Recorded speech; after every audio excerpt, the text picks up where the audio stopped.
कि आपकी ठोक दो की पॉलिसी संविधान के खिलाफ है। दंगाइयों की कुटाई भी होगी और बलवाइयों की ठुकाई भी होगी।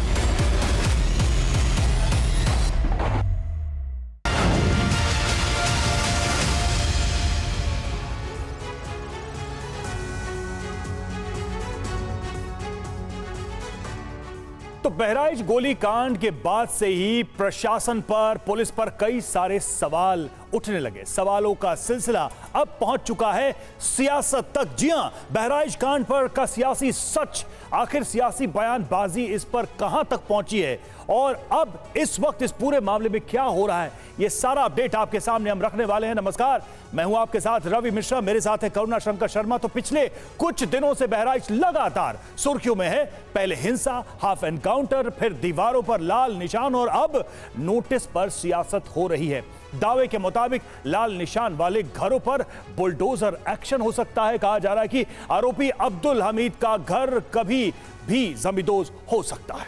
बिल्कुल, जबकि लाल निशान और नोटिस सिर्फ अब्दुल हमीद के घर पर ही नहीं बल्कि वहां पर आसपास के घरों पर भी चस्पा दिया गया और पीडब्ल्यूडी के नोटिस में साफ तौर पर अवैध निर्माण बताया गया है और इस पर एक्शन की बात कही गई। हालांकि इन सब के बीच नोटिस मिलने के बाद बहराइच में लोगों ने अपने घर को खाली करना भी शुरू कर दिया है। आज इसी मुद्दे पर बड़ी बहस करेंगे। हमारे साथ कुछ खास मेहमान भी होंगे। बहराइच से ग्राउंड रिपोर्ट भी आपको दिखाएंगे। जी हां, तो बड़ी ब्रेकिंग क्या है, बड़ा अपडेट क्या है, सबसे पहले वो आपको बता दें। बहराइच हिंसा मामले में चल सकता है बुलडोजर। जी हां, नोटिस के बाद घरों से सामान हटाने लगे लोग। आरोपी समेत 23 घरों को पीडब्ल्यूडी का नोटिस जारी किया गया है। प्रशासन का अवैध निर्माण हटाने का निर्देश है। 3 दिन में नहीं हटा अवैध निर्माण तो एक्शन संभव है। यह बड़ी जानकारी इस वक्त बहराइच मामले से जुड़ी हुई सामने आई है।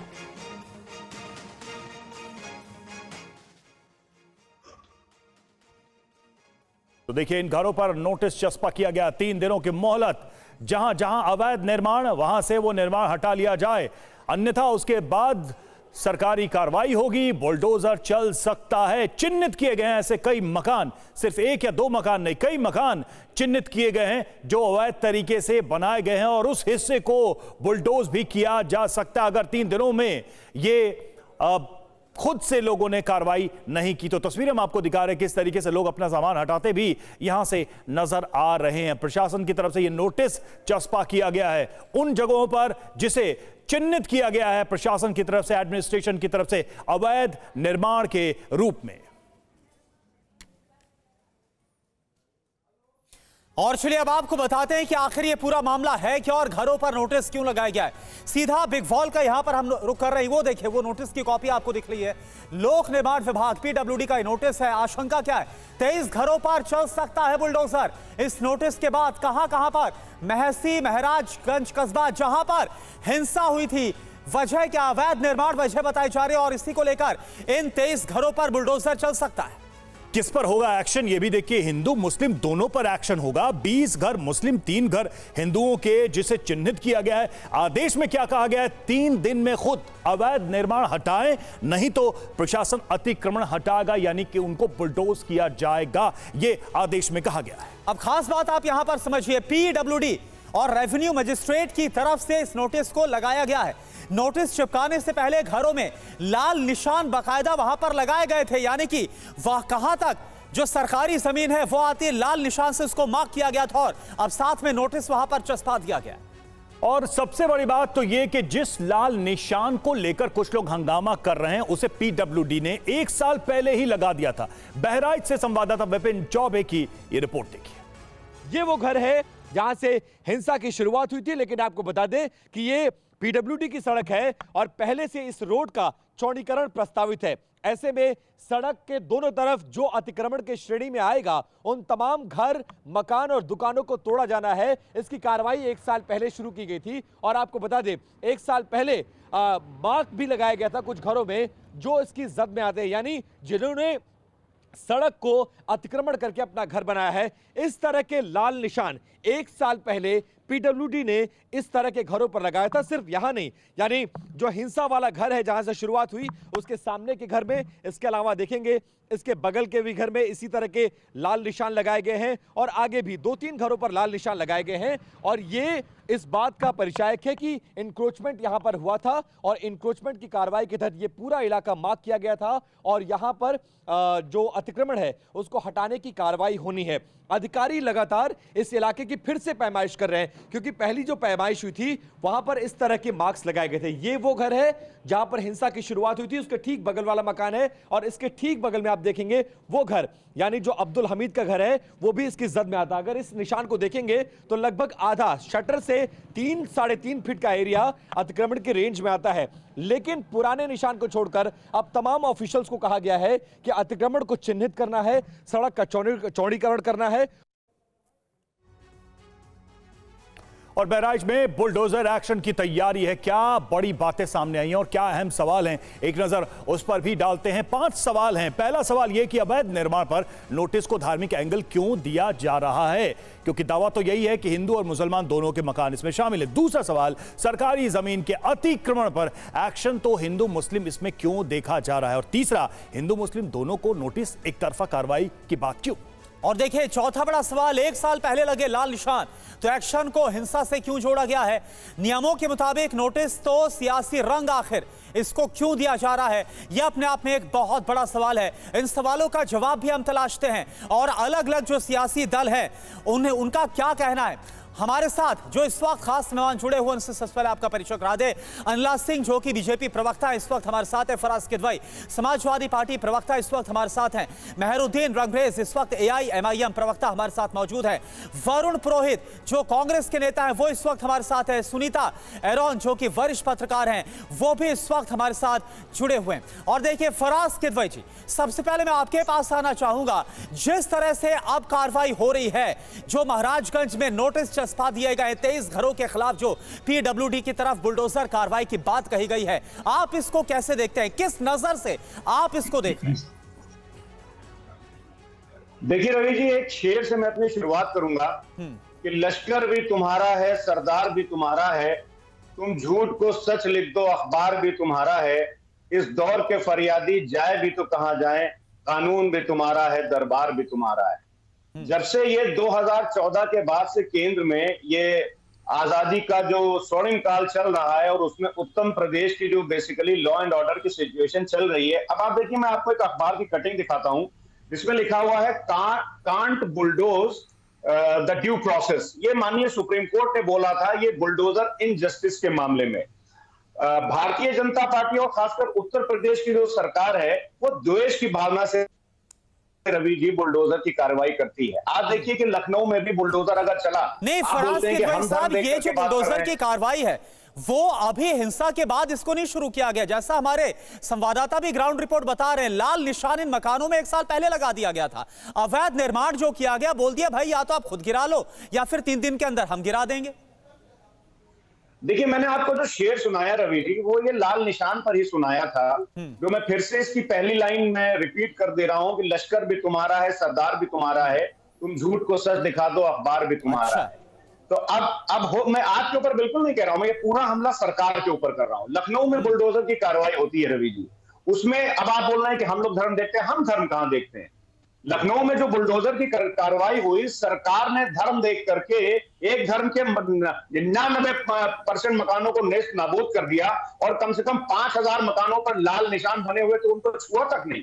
तो ये तो भारतीय जनता पार्टी की सरकार कर रही है। बेसिकली क्या है रवि जी कि ये माहौल बनाया जा रहा है। महात्मा गांधी जी की जब हत्या हुई थी तो सरदार, बस एक लाइन, महात्मा गांधी जी की जब हत्या हुई थी तो सरदार पटेल जी ने गोलवलकर जी को एक चिट्ठी लिखी थी और उस चिट्ठी में लिखा था कि गोलवलकर जी और उनके वर्कर ने जो देश में माहौल बनाया उसकी वजह से महात्मा गांधी जी की हत्या हुई।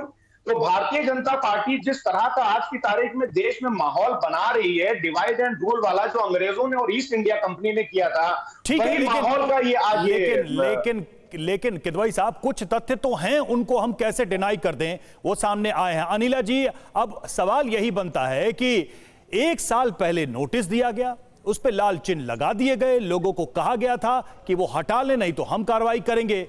तो क्या बीजेपी सरकार बहराइच जैसे गोली कांड का इंतजार कर रही थी? मेरी सबको राम राम। उत्तर जो है एक विशाल प्रदेश है, 25 करोड़ आबादी वाला प्रदेश है। प्रदेश क्या है? पूरा देश है। लगातार कार्रवाई हो रही है और प्रयासरत है हर जिले में जहां जहां पर इल्लीगल। मैडम, उत्तर प्रदेश देश नहीं है, ये सब बातें मत करिए। Uttar Pradesh is not a country, please correct yourself.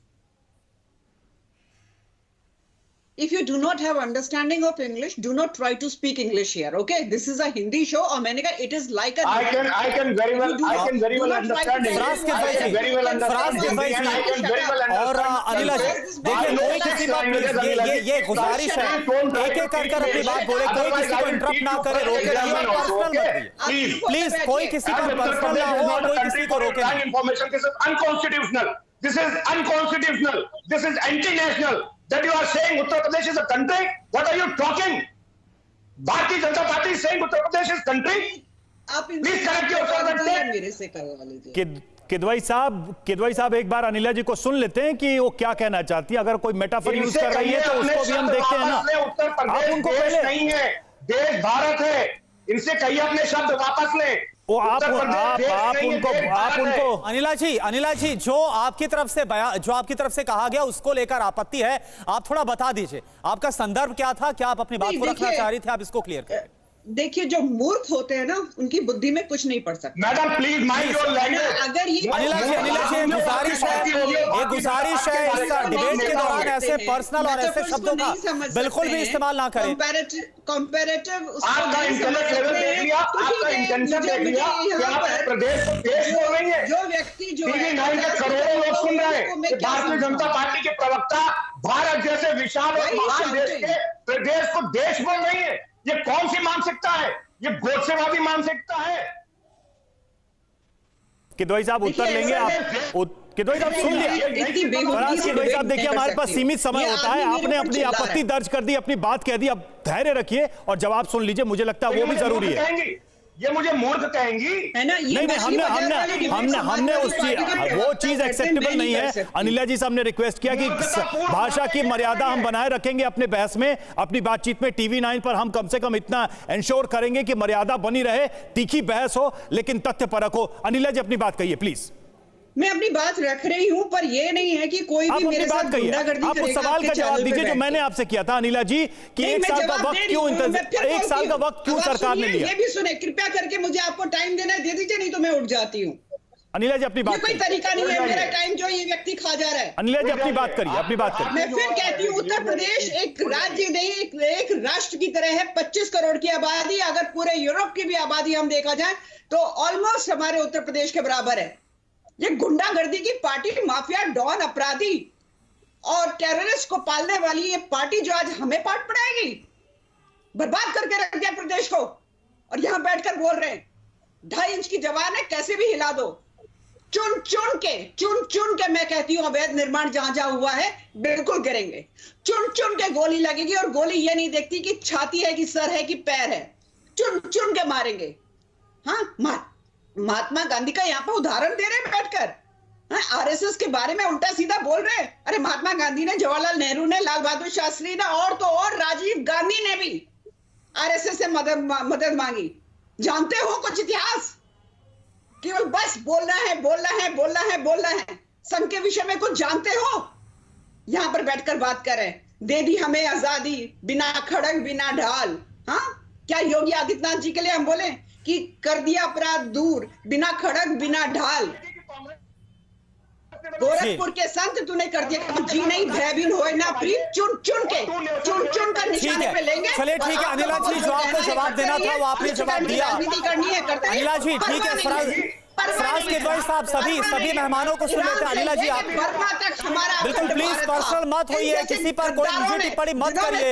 ये हमारी गुजारिश है, दरख्वास्त है आप दोनों से, और अपने शब्दों की मर्यादा को बरकरार रखिए। पंकज श्रीवास्तव जी, मैं आपके पास आ रहा हूँ, क्योंकि देखिए पंकज श्रीवास्तव जी, महराजगंज में जो हिंसा हुई उसके बाद अब जिस तरह से पीडब्ल्यूडी की कार्रवाई सामने आ रही है, कुछ लोग ऐसे जो इसको सियासी नजरिए से देख रहे हैं, लेकिन आपको आपको क्या लग रहा है, ये जो कार्रवाई है वो पीडब्ल्यूडी की तरफ से है, वो आपको सही लग रही है? क्या लग रहा है, 1 साल पहले ही सब कुछ कर दिया था, लाल निशान लगा दिए गए थे, कार्रवाई की शुरुआत थी, लेकिन अब मकान गिराने की बात कही जा रही है। बहुत गंभीर प्रश्न है और मेरा ख्याल है कि हमें बहुत गंभीरता से सोचना चाहिए। अभी भारतीय जनता पार्टी की प्रवक्ता ने कहा कि चुन चुन के मारेंगे, और मैं बिल्कुल हतप्रभ हूं और मैं बहुत हैरान हूं। इस देश में सजा देने का काम अदालतों का है, उसकी एक प्रक्रिया है। अगर कोई पार्टी सरकार ये कहती कि हम चुन चुन के मारेंगे तो वो हत्यारी सरकार है, उसे एक क्षण भी सत्ता में बने रहने का हक नहीं। मैं बड़ी गंभीरता से बात कह रहा हूं। इस तरह की भाषा का इस्तेमाल किया जाना डराने वाला है कि कैसे लोगों के हाथ में सरकार है, किस पार्टी के हाथ में सरकार है कि वो कह रही है हम चुन चुन के मारेंगे, चुन चुन के। अरे आप नहीं कर सकते हैं, अदालत का काम है। अदालत कहेगी बिल्कुल, जहां कहे वहां तोड़ देना चाहिए, लेकिन वो अदालत की एक प्रक्रिया है। देखिए, उत्तर प्रदेश देश के सबसे जो गरीब राज्य हैं, 3, बिहार, झारखंड और उत्तर प्रदेश नीचे से तीसरा है। और जिस बहराइच की हम बात कर रहे हैं वो उत्तर प्रदेश का सबसे गरीब जिला है। 55% लोग वहां पर गरीबी रेखा के नीचे रह रहे हैं। बहुत ही बुरी हालत है। ये मैं कोई अपनी बात नहीं कह रहा हूँ, ये आप अभी गूगल कर लीजिए, अभी 2023 का ये आंकड़ा बता रहा हूँ। सबसे गरीब जिला उत्तर प्रदेश का बहराइच। वहां पर जिस तरह से तनाव पैदा किया गया, अगर मैं अभी तनाव की बात नहीं करूंगा, अभी इस पे आप जो कह रहे हैं कि अगर वहां पर साल भर पहले अतिक्रमण हटाने की कोई प्रक्रिया थी, किसको ऐतराज हो सकता है? सुप्रीम कोर्ट ने भी कहा है कि अवैध निर्माण का जहां प्रश्न है, सड़क चौड़ी करना है, उसकी एक प्रक्रिया है, आप बिल्कुल हटा दीजिए। लेकिन हम ये देख रहे हैं कि जब कोई घटना होती है तो उस घटना में जो लोग आरोपित होते हैं उनको निशाना बना के अचानक उनके घर जो है वो बता दिया जाता है कि साहब इसको तोड़ा जाना है। तो इसमें खास तरह का संदेश देने की कोशिश की जाती है, जो अभी अनिला जी ने अपने बयान से किसको संदेश देने की कोशिश की जाती है, ये भी तो सवाल है। हम कुछ नहीं मानेंगे, हम किसी अदालत को नहीं मानेंगे। पंकज जी, ये भी प्रश्न है कि किसको संदेश देने की कोशिश की जाती है, वो जो कानून मानते हैं या जो कानून तोड़ते हैं, जो हथियार का इस्तेमाल करते हैं गैर कानूनी तरीके से, या फिर वो जो कानून का पालन करते हैं। बहुत अच्छा आपने सवाल पूछा। अब मैं आपसे पूछना चाहता हूं, दुर्गा जी की किस शास्त्र में, किस हमारे धर्मशास्त्र में लिखा है कि आप अपनी जो यात्रा है, और उसमें सारे लोग नहीं, जो भारतीय जनता पार्टी और आरएसएस के जो महात्मा गांधी के हत्यारों की पार्टी है, ये अभी अनिला जी इतिहास पढ़ा रही थी, इन्हें कुछ इतिहास नहीं पता है, वहां पर जाकर आप खड़े हो जाइए और नारे क्या लगाइए? नारे लगाइए कि फलाने काटे जाएंगे तो राम राम चिल्लाएंगे। फिर आप गाना गाइए कि आएंगे तो योगी जी, और फिर पुलिस खड़ी है, आप अंदाजा लगाइए, पुलिस खड़ी है चारों, और वहां पर एक लड़का, उसे चढ़ाया जाता है, चढ़ जाओ, झंडा तोड़ो। अपने आप तो वो चढ़ नहीं सकता, उसे लोगों ने मदद की होगी, और पुलिस गायब है। वो जाता है, झंडा उतारता है, रेलिंग तोड़ता है, और उसके बाद उसको निशाना बना के गोली मार दी जाती है, जिसकी जितनी निंदा की जाए कम है। लेकिन मेरा सवाल यह है कि क्या योगी प्रशासन यही चाहता था? वहां पर या अगर कोई जुर्म ठीक है, यानी आप कुल मिलाकर प्रशासन और सरकार की कार्यप्रणाली पर प्रश्न उठा रहे हैं। एक हमारे साथ मेहमान और जुड़े हुए हैं, मेहरुद्दीन रंगरेज साहब। अब सवाल यहां पर घूम फिर के यही आता है कि भाई सरकार करे तो क्या करे? अगर एक घटना हुई है और उसमें कुछ लोग चिन्हित हुए हैं, उन पे एक्शन होना है, उन पे एफआईआर दर्ज है, वो फरार हैं, उनके मकान अवैध तरीके से निर्माण किए गए हैं, तो सरकार क्या करे? सरकार के पास कार्रवाई करने के लिए जो स्कोप है, क्या उसका इस्तेमाल करे, या फिर वो विपक्ष के सवालों से डर के चुप बैठे? क्या करे सरकार? क्या करना चाहिए सरकार को? आपकी सलाह सरकार को क्या होगी? देखिए सरकार जो है, जब ठोक देने वाली राजनीति करती हो, बटोगे तो कटो की राजनीति करती हो।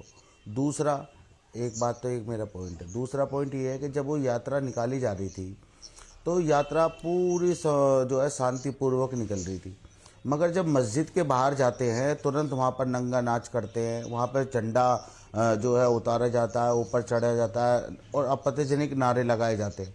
फिर जब उधर से भी होता है तो फिर जो है एक व्यक्ति की हत्या हो जाती है, तो उसका शव यात्रा निकाली जाती है। शव यात्रा 5 किलोमीटर की निकाली जाती है, सारी जगह पुलिस खड़ी रहती है मूक दर्शक बनकर।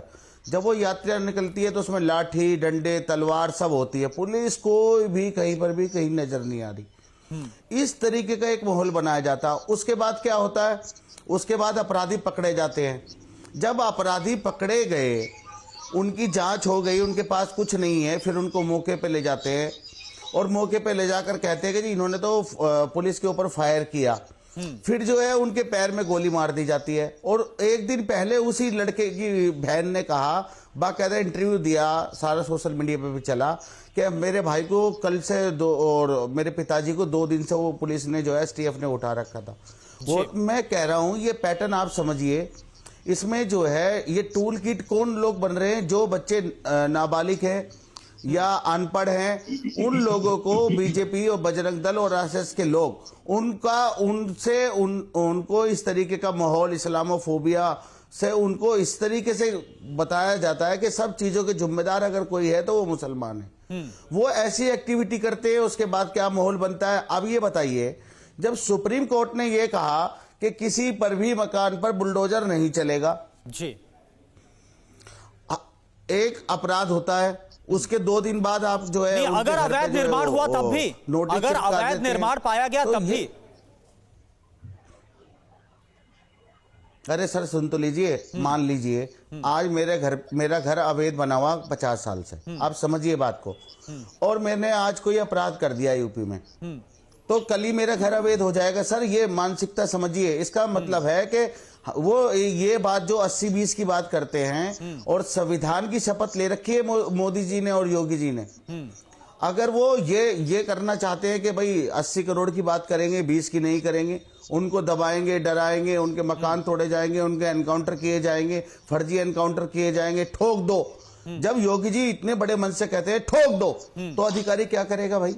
अधिकारी तो चाह रहे हैं कि हम ज्यादा से ज्यादा एनकाउंटर करेंगे तो हमारा प्रमोशन हो जाएगा।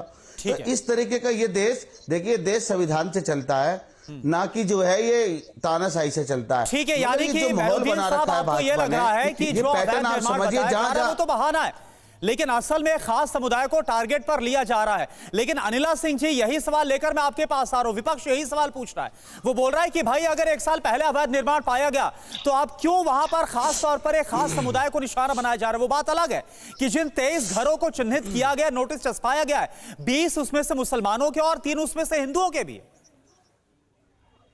कानून जो है ना वो धर्म देखता है ना जाति देखता है। ठीक है, अगर वहां पर मुसलमानों ने ज्यादा अवैध निर्माण किया हुआ है तो उनकी आरती उतारें क्या? नोटिस ना भेजें? 1 साल से क्या कर रहे थे? मूंगफली छील रहे थे? क्यों नहीं अपना अवैध जो निर्माण था उसको हटा दिया? जो यहाँ बैठकर वकालत कर रहे हैं, जो 5 किलो राशन की जगह 5 किलो पत्थर पहुंचाते हैं हर घर में, कि कोई भी हिंदू जुलूस निकले, प्रोसेशन निकले, देवी देवताओं की कोई आरती भजन हो तो चला दो पत्थर। पत्थर से मन ना भरे तो पीठ में गोली मार दो, कायर कहीं के। सामने से गोली नहीं मारी उस बच्चे के, पीठ में गोली मारी। यानी अनिला जी, आप ये बात मान रही है ना कि जो प्रशासनिक अमला है योगी सरकार का, वो फेल साबित हुआ है। जो यात्रा भी निकाली गई, ऐसा तो नहीं है, इतनी बड़ी यात्रा निकाली गई, प्रशासन से परमिशन नहीं ली थी, वहां पर पुलिस मौजूद थी, प्रशासनिक अमला रहा होगा, फिर कैसे सब कुछ हो गया? फेलियर तो हुआ ना, ये भी आप बात मानिए। क्या फेलियर हुआ भाई? क्या फेलियर हुआ? मेजॉरिटी पॉपुलेशन यहाँ पे हिंदू रहती है, हर गांव हर मोहल्ले में प्रोसेशन निकलता है, तो इनकी डर की वजह से हर जगह पुलिस तैनात हो जाए। हाँ, जब मौका लगता है भाईचारा भाईचारा भाईचारा, और जब मौका लगता है पत्थर बरसा दो, उल्टी सीधे। नहीं, मेरा सवाल तो यही था ना, जो पत्थर बरसाने वाले थे, जो हिंसा करने वाले थे, उनको रोकने के लिए तो कोई वहां पर होना चाहिए था। गोपाल मिश्रा को जिस तरह से मार दिया गया, उसको रोकने वाला तो नहीं होना चाहिए था। सब कुछ होता रहा, अगले दिन वहां पर आगजनी भी की गई, कोई रोकने वाला नहीं था। अपमान करेंगे, इनकी आरती उतारें, आरती उतारें इनकी। यहाँ पर ओवैसी की पार्टी के बैठे हुए हैं प्रवक्ता, इनके नेता क्या कहते हैं हिंदू देवी देवताओं के विषय में? बताऊं क्या बोलते हैं? बात बनाते हैं पूरे मैडम, आप कैसी मानसिकता में कह रहे हो? मेजॉरिटी पॉपुलेशन को ये माइनॉरिटी, ठीक है, आपकी बुद्धि में इस्लाम ठीक है, लेकिन ये प्रश्न विपक्ष की तरफ से उठाया जा रहा है। अनिला जी, फराज किदवई साहब, एक बात तो यहाँ पर है, विपक्ष को हम नहीं मानते, हम कानून को मानते हैं। विपक्ष होगा, दम है तो आ जाओ सत्ता में, दम है तो आ जाओ सत्ता में। ये हमें बताएंगे सरकार कैसे चलेगी। सरकार जो चल रही है योगी आदित्यनाथ जी की, बहुत सुंदर, बहुत अच्छी। फराज किदवई साहब, ये उत्तर प्रदेश की ठीक है अनिला जी, अब एक काउंटर ले लेते हैं। आपने कई सारे प्रश्न उठा दिए हैं। फराज किदवई साहब, सवाल यहां पर यही है कि क्या विपक्ष के लोग भी सेलेक्टिव पॉलिटिक्स करते हैं? सवाल यह है कि जब आपको जिस व्यक्ति को, जिस युवक को गोली मारी गई, उसके साथ कम सिंपैथी दिखाई दे रही है और आपको अपने वोट बैंक के साथ ज्यादा सिंपैथी दिखाई दे रही है। यह सवाल बीजेपी करती है। जो आरोप आप लोग लगाते हैं कि उधर सेलेक्टिव है, वही आरोप तो आप पे लगते हैं, और सत्ता में रहते हुए भी आरोप लगे थे और विपक्ष में रहते हुए भी आरोप लग रहे हैं।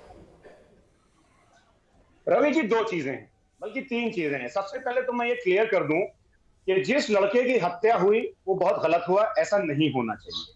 दूसरी बात नहीं, कहीं ये सिर्फ औपचारिकता के लिए तो आप नहीं कह रहे हैं, क्योंकि ये मैंने सवाल कर दिया, तो कहीं तो ऐसा नहीं है कि औपचारिकता के लिए कर रहे हैं, क्योंकि बात वो दिखाए, वो जो बात महसूस होती है दिल में वो दिखनी भी चाहिए।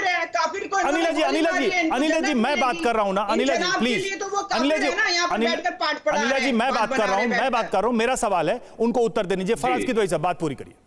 देखिए, मैंने लिख के दे दिया, अगर आपको औपचारिकता लग रही है तो मैंने लिख के दे दिया कि ये गलत है, और वो भी हिंदी में लिखा है। भाई, हो सकता है कुछ लोग यहाँ बैठे हैं जिनको अंग्रेजी ना समझ में आती हो, तो मैंने लिख के दे दिया है कि ये गलत है। दूसरी बात ये है कि समाजवादी पार्टी और मैं दोनों ये मानते हैं कि हर एक धर्म का सम्मान करना चाहिए और कभी किसी दूसरे के धर्म को गाली नहीं देनी चाहिए।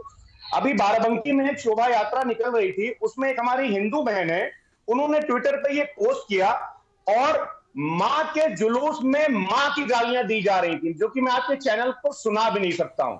और ये हमारे देश की भोली भाली जनता नहीं कर रही होगी, ये कर रही होगी भारतीय जनता पार्टी के टूलकिट बने वो लोग जो कि चाहते हैं कि देश का माहौल खराब हो। और इसके सामने जो आपको एक ये मस्जिद दिख रही है, इस पर गुलाल का रंग फेंका गया और तमाम चीजें की गई। बहरहाल चलिए, फिर मैं उन सब चीजों से भी हट जाते हैं। रही बात बुलडोजर की, अभी आपने कितना अच्छा लॉ एंड ऑर्डर चल रहा है, ये देखिए खाली मुसलमानों के खिलाफ नहीं है रवि जी, ये पीडीए के खिलाफ है, पिछड़ा, दलित, अल्पसंख्यक सबके खिलाफ है। क्योंकि आपने देखा होगा कि अभी भारतीय जनता पार्टी के एक पिछड़े समाज से विधायक आते हैं, उनको एक अभी वकील साहब ने थप्पड़ रसीद कर दिए, वो थप्पड़ मारे, लेकिन उन वकील साहब के घर पर बुलडोजर इसलिए नहीं गया क्योंकि वो विधायक पिछड़ी कम्युनिटी से आते थे। तो भारतीय जनता पार्टी जो है अपने विधायक जो कि पिछड़ी कम्युनिटी से आते हैं, पीडीए का हिस्सा होते हैं, उनकी भी जान माल और इज्जत की रक्षा नहीं कर सकते हैं। क्यों? क्योंकि उनकी एक सोच है पिछड़ा, दलित और अल्पसंख्यक विरोधी। ठीक है, उसी बात में आ जाता हूं कि लॉ एंड ऑर्डर पे। जी ठीक है। देखिए, मैं इसलिए सर आपको रोक रहा हूं क्योंकि आपने इस अपने जवाब में एक बड़ा गंभीर आरोप लगाया, जो आप तस्वीर दिखा रहे थे ना। अनिला जी, मैं चाहूंगा आप इसका जवाब दें, फिर बाकी मेहमानों के पास हम जाएंगे। एफआईआर भी हुई है, लेकिन एफआईआर भी हुई है। मैं अनिला जी, जो भारतीय जनता पार्टी के टूलकिट की बात कही जा रही है समाजवादी पार्टी की तरफ से, इस पर आप क्या बोलेंगे? एक छोटा सा रिएक्शन आप दे दीजिए। अरे, ये जो जनाब बैठे ना, इनके पूर्वज क्या थे? हिंदू नहीं थे। फिर ये है कि तलवार की नोक से डर कर इन्होंने धर्म बदल लिया। आज हमको पाठ पढ़ा रहे, अरे हिंदू पिछड़ा हो, हिंदू दलित हो, हिंदू सवर्ण हो, हम सब एक हैं, आप लोगों को बांटने की आवश्यकता नहीं है। हाँ, और हमारा जब भी कोई भी किसी प्रकार का जुलूस निकलता है, प्रोसेशन निकलता है, वहां पर अपने लोगों को घुसा कर उल्टी सीधी हरकतें करवाने वाले आप लोग हैं, क्योंकि कायर हैं। आप लोगों को पीठ पीछे काम करने की आदत है, और हम जो करते हैं सामने, क्योंकि एक सनातनी का चरित्र ये होता है, हिंदू का चरित्र ये होता है, छुप छुप के पीठ में नहीं छुरा भोगा जाता, पीठ में गोली नहीं मारी जाती है। तो हमें ना पाठ पढ़ा है कि हिंदू पिछड़ा, हिंदू दलित और हिंदू सवर्ण जो है वो एक है दोनों कि नहीं। पक्षों के बयान से एक चीज जो है अपने आप में कॉन्ट्राडिक्टरी दिखाई दे रही है कि दोनों एक दूसरे पर समाज को बांटने का आरोप लगा रहा है। आप कह रही है वो बांट रहे हैं और वो कह रहे हैं कि आप लोग बांट रहे हैं। सवाल यही है कि इस देश और समाज की एकता की बात कौन कर रहा है, अगर दोनों पे एक दूसरे पे सेम ही आरोप लग रहे हैं तो। और देखिए, बहराइच पर सियासत भी जमकर हो रही है। एआईएमआईएम अध्यक्ष असदुद्दीन ओवैसी ने कहा है कि यूपी सरकार की ठोक दो की नीति संविधान के खिलाफ है। बीजेपी नेता मुख्तार अब्बास नकवी ने जवाब दिया है। उन्होंने कहा कि दंगाइयों की कुटाई जरूरी है। सुनिए। ये उत्तर प्रदेश के मुख्यमंत्री की जो ठोक दो की पॉलिसी चल रही है पिछले कई सालों से, वो उसी का एक एग्जाम्पल है। और हम बार बार कह रहे हैं बीजेपी से, प्रधानमंत्री से और उत्तर प्रदेश के योगी आदित्यनाथ मुख्यमंत्री से कि आपकी ठोक दो की पॉलिसी संविधान के खिलाफ है। आप उत्तर प्रदेश को चलाइए संविधान से, रूल ऑफ लॉ से चलाइए, रूल बाय गन से मत चलाइए, क्योंकि एक बार अगर कोई गलत चीज़ का आप आगाज़ कर देंगे तो वो गलती चलते रहेगी और कोई भी किसी को उठाकर गोली मार देगा। देखो, दंगाइयों की कुटाई, बलवाइयों की ठुकाई समाज के सौहार्द और सुरक्षा की भलाई के लिए जरूरी है। अगर समाज के सौहार्द और सुरक्षा की भलाई करना है तो दंगाइयों की कुटाई भी होगी और बलवाइयों की ठुकाई भी होगी। तो सुना आपने दोनों तरफ से बयानबाजी। रंगरे साहब, सवाल जब मैं आपसे करता हूं इस विषय पर तो मुझे फिल्म का वो डायलॉग याद आता है कि जिनके घर शीशे के होते हैं वो दूसरों पर पत्थर नहीं फेंका करते। भाई, आपके टॉप लीडर्स तो ऐसे बयान देने के लिए मशहूर रहे हैं इस देश में, केसेस भी हुए हैं, फिर आप ही वही बात अब दोहरा रहे हैं, दूसरे पे आरोप लगा रहे हैं। ये कैसे करते हैं आप, या इसका जवाब क्या हो सकता है? भाई, 15 मिनट पुलिस हटा के दूसरे को देख लेने वाले लोग कैसे ये कह सकते हैं कि दूसरा गलत कर रहा है या सही कर रहा है? आप इसका क्या उत्तर देना चाहेंगे? देखिए, लगातार आप जो है ना, बस वो जो आज से भी कम 10 साल पुराना बयान है, और उसमें जो हमारे अकबरुद्दीन ओवैसी साहब हैं वो जेल भी गए और बाद में वो उस केस में वो बरी भी हुए। मगर जो लगातार जो नफरती चिंटू, आतंकी और जिहादी और जो इस तरीके की रोज़ाना बात करते हैं, जो मुसलमानों को मारने और काटने की बात करते हैं, उन पर आप खामोश रहते हैं। और भाजपा के जो हमारे मोदी जी हैं और योगी जी हैं, वो क्या कहते हैं, कपड़ों से पहचानने की बात करते हैं। ये कौन सी बात है? आप ये बताइए, 80-20 क्या है, शमशान कब्रिस्तान क्या है बताइए। तो इस तरीके की जो बातें हो रही हैं इस देश में, मैं कहता हूं, मैं लगातार हमारी पार्टी का एक ही स्टैंड है, आप जब कार्रवाई क्यों करते हैं जब कोई घटना घट जाती है? उससे पहले जब यात्रा निकल रही थी, बिना परमिशन के यात्रा निकल रही थी, आप पुलिस मौजूद क्यों नहीं थी? तो योगी जी को अपनी नैतिकता के आधार पर तुरंत अपना इस्तीफा दे देना चाहिए और यूपी में जो है राष्ट्रपति शासन लगना चाहिए, क्योंकि योगी जी से पूरा प्रदेश नहीं संभल रहा। देखिए, मैं बताता हूँ, एक होता नेता, एक होता है साधु संत। साधु संत का अलग काम होता है, राजनीति एक अलग चीज होती है, तो ये दोनों एक साथ नहीं हो सकती। तो इस तरीके से अगर आप देखा जाए तो पूरा लॉ एंड ऑर्डर और पुलिस जो है वहाँ की, यूपी के जो शासन प्रशासन है वो खुद कंफ्यूज है। अगर कहीं इंसाफ कर देता है तो उनका ट्रांसफर हो जाता है, और अगर वो जो है गलत करता है, सरकार के दबाव में आके काम करता है, तो उसको जो है उसका पद जो है बढ़ा दिया जाता है, उसको जो है उसको ठीक है। देखिए, इस पर सियासी बयानबाजी चल रही है, सबके अपने तर्क हैं, लेकिन सच्चाई ये है कि बहराइच में जो हिंसा हुई है उसके बाद ये स्थिति बनी है कि सरकार वहां पर एक्शन ले रही है और सरकार के ऊपर आरोप भी लग रहे हैं। अब सबसे अहम सवाल यह है कि इस मामले में कानून कहां तक कार्रवाई करेगा और उसको लेकर यह सियासत कब तक जारी रहेगी। फिलहाल बहुत बहुत शुक्रिया, समय हमारे पास इतना ही था। आप सभी का बहुत बहुत शुक्रिया इस चर्चा में शामिल होने के लिए। रुकते एक छोटे से ब्रेक के।